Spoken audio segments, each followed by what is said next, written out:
ये है हम लोग का, और दूसरा समीकरण ये है। समीकरण दोनों है।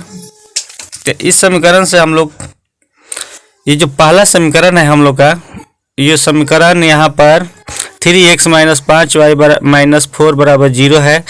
तो ये तो हम लोग का यहाँ पर सही है। 3x माइनस 5y बराबर 4 हो जाएगा, उस पर जाएगा तो 4 हो जाएगा। तो ये समीकरण एक हम लोग का है। और ये समीकरण हम लोग का जो दूसरा है 9x माइनस 2y बराबर 7 हो जाएगा। तो ये समीकरण हम लोग का 2 है। इस समीकरण को हम लोग सजा लिए, सजाने के बाद इसको हम लोग हल करेंगे। पहले विलोपन विधि से हम लोग हल करते हैं। विलोपन विधि से चलिए देखते हैं हम लोग विलोपन विधि से समीकरण को कैसे बनाते हैं। देखिए यहाँ पर 2 है और यहाँ पर 5 है, तो इसको कटाना है। तो यहाँ पर हम 2 से गुणा करेंगे और यहाँ पर हम 5 से गुणा करेंगे। तो यहाँ पर हम लोग गुणा करेंगे तो 6x माइनस 10y बराबर 8। इसके बाद यहाँ पर 45x माइनस 10y, यहाँ पर 35 आ गया। अब यहाँ पर चिन्ह को बदल लेंगे, यहाँ पर प्लस करेंगे, यहाँ पर माइनस करेंगे, तो ये कट गया और यहाँ पर माइनस हो जाएगा। तो यहाँ पर 39 हो जाएगा, x हो जाएगा, माइनस हो जाएगा, यहाँ पर भी घटेगा तो यहाँ पर भी हो जाएगा 27। माइनस माइनस कट गया। इसको हम लोग 9 से कटा देंगे, 9 3 27। अगर यहाँ पर नहीं कटाना चाहते हैं तो यहाँ पर नीचे भी कटा लेंगे हम लोग। x बराबर 27 बटे में यहाँ पर हम लोग 39 कर देंगे। तो यहाँ पर अगर 3 से हम लोग कटाते हैं तो 9 और यहाँ से कटाएंगे तो 13। तो हम लोग को x बराबर 9 बटे में 13 आ रहा है। x का मान आ रहा है हम लोग को 9 बटे 13। तो हम लोग को 9 बटे 13 आ रहा है। अगर उससे कटाते हैं तो अगर हम लोग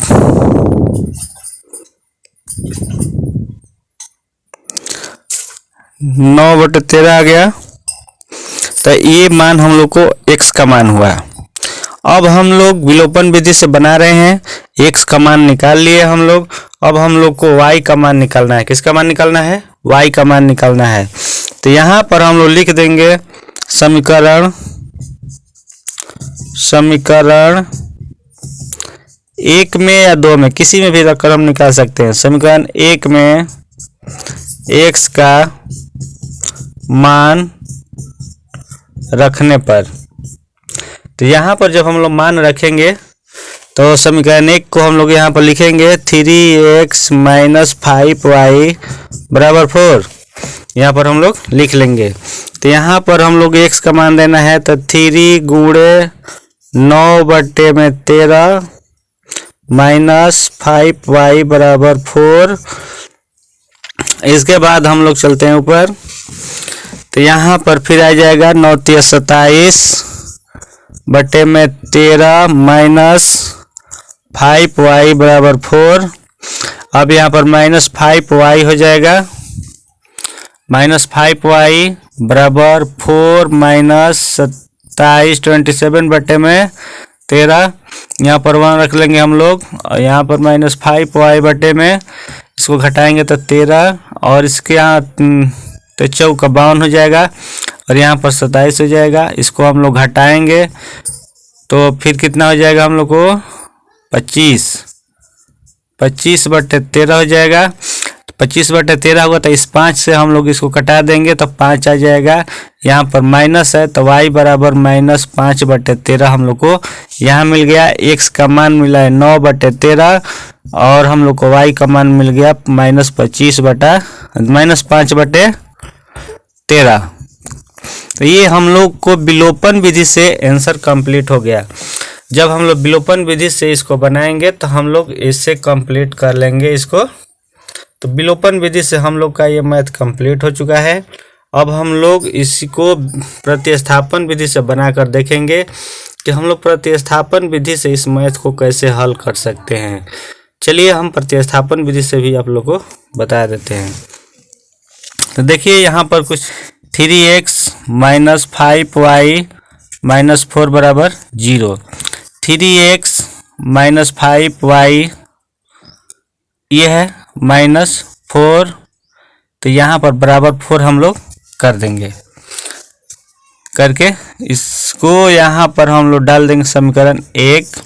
और जो दूसरा समीकरण है, दूसरा समीकरण से हम लोग समीकरण को सजाएंगे। समीकरण जो दिया है उल्टा दिया है, तो इसको हम लोग सजा देंगे। तो यहाँ पर 2y बराबर +7 दिया है, तो यहाँ पर x बराबर हम लोग लिख देंगे 2y + 7/9। ये समीकरण हम लोग का 4 बन गया, क्योंकि यहाँ पर ये दूसरा समीकरण था, ये पहला है हम लोग को, तो ये पहला से हम पहला इसको रख दिए, तो इसको मान लेगा पहला मानेंगे तो इसको हम लोग तीसरा भी मान सकते हैं।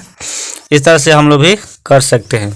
ऊपर वाले को हम पहला मानेंगे, नीचे वाले को दूसरा। इसके बाद हम लोग पहला को जब सजाएंगे तो तीसरा कर देंगे, दूसरा को सजाएंगे तो चौथा कर देंगे। तो यहाँ पर हम लोग लिख सकते हैं समीकरण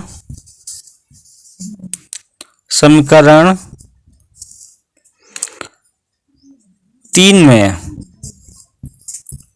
x का मान रखने पर तो समीकरण 3 हम लोग का जो है ना, तो यहाँ पर 3x - 5y बराबर 4 है। तो यहाँ पर जो मान हम लोग को x का रखना है, तो यहाँ पर हम लोग को x का मान देना है 2y + 7/9 - 5y बराबर 4। इतना हम लोग को जब आता है। अब जब इतना आ जाता है हम लोग रखने के बाद, तो हम लोग इसको अब हल करेंगे। कटा भी देंगे, हम लोग कट भी जाएगा ये। तो यहाँ से हम लोग कटा देंगे तो ये 3 हो जाएगा, 3 हो जाएगा। तो यहाँ पर हम लोग 2y + 7 माइनस इसको गुणा कर देंगे तो 15y बट्टे में 3 बराबर 4, ऐसे हम लोग लिख सकते हैं इसको। इसके बाद हम लोग इसको 2y + 7 माइनस 15y, यहाँ पर 12, 3 चौका 12 हम लोग गुणा करके लिख देंगे, इतना पर आ जाता है। उसके बाद हम लोग कर सकते हैं, इसके बाद हम लोग अब घटाएंगे तो यहाँ पर आ जाएगा 13 माइनस 13y, और बराबर में हम लोग को इधर कितने जा रहा है 12 माइनस 7, तो इधर आ जाएगा 5, तो यहाँ आ जाएगा -13y बराबर 5। तो यहाँ पर हम लोग को क्लियर हो जाता है कि y बराबर 5/13, और माइनस का माइनस हम लोग को कंप्लीट हो जाता है। तो यहाँ पर हो जाएगा y बराबर -5/13, हम लोग का आंसर कंप्लीट हो जाता है। अब समीकरण किसी में भी रख दीजिए, जिसमें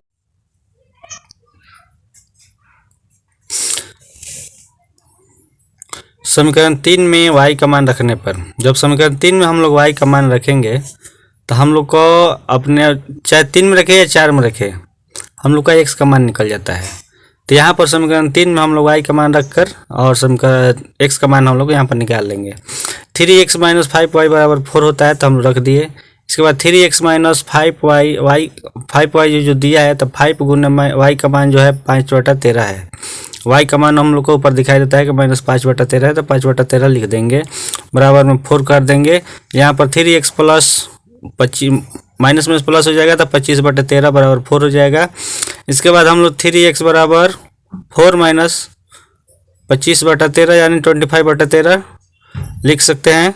इसके बाद हम लोग 3x बराबर 52 माइनस 25/13 कर देंगे, बटा पर क्या यहाँ पर हम लोग घटाव बनाएंगे, तो यहाँ पर आ जाएगा 27 यानी 27/13, और बट इधर 3x रहेगा, तो 3x जो रहेगा तो यहाँ 3 से हम लोग 27 को यानी 27 को कटाएंगे तो 9 बार में कट जाएगा, तो यहाँ पर हो जाएगा 9/13।